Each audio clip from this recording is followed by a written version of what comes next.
So right become very what? Abstract in reference to the Islamic faith. It has no definite boundaries, no relation.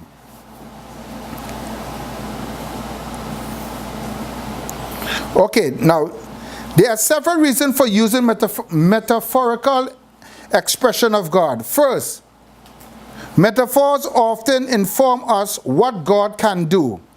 You listen to this? Metaphors often inform us what God can do. Metaphors. Who can tell me what's a metaphor? All my English majors inside here. What is a metaphor? Come on.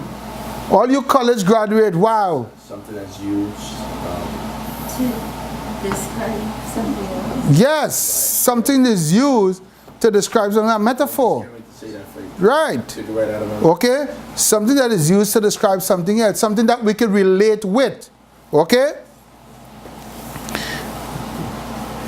They often describe his ability, not his attribute. Now, what's the difference between an ability and an attribute? What's the difference between an ability and an attribute? Attribute, someone already have it. Ability, someone.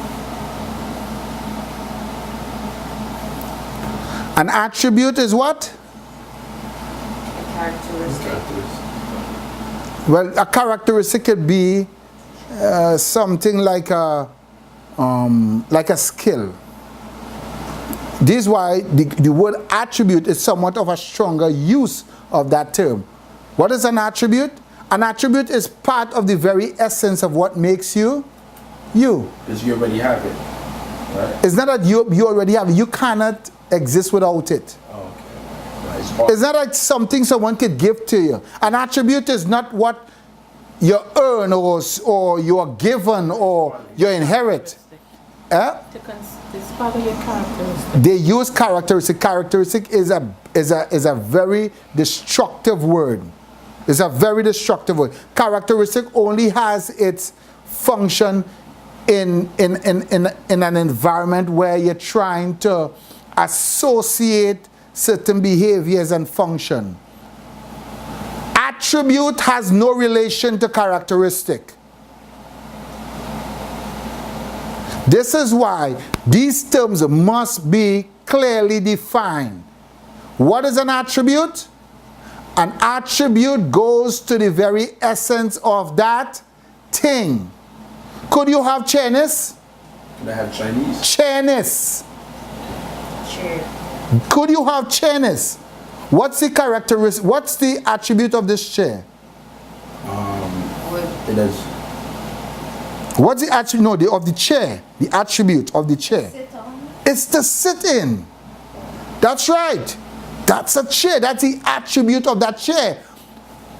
You can't use this chair as a. The purpose. No. We're talking about attribute. Purpose have nothing to do with attribute.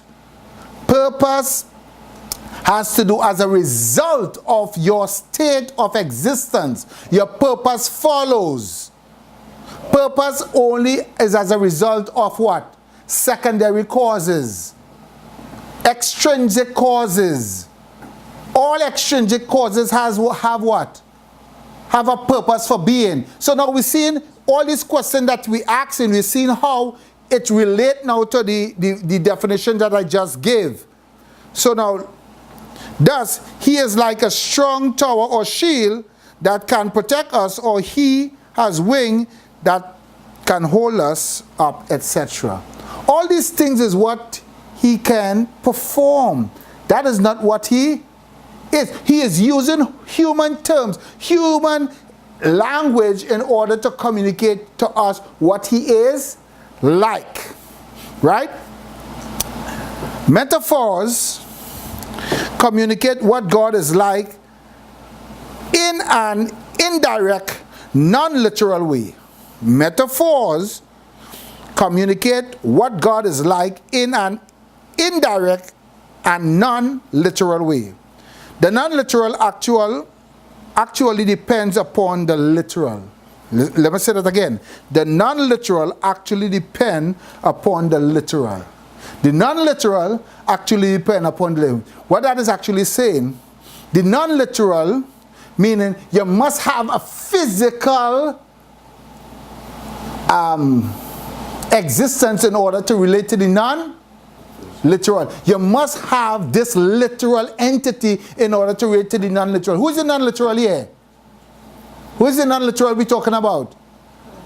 The Holy Spirit. He is a non-literal being. However, everything that is used to communicate to him, it must be what?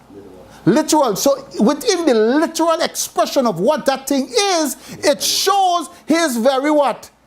Nature or attributes that correspond with his personhood. Okay?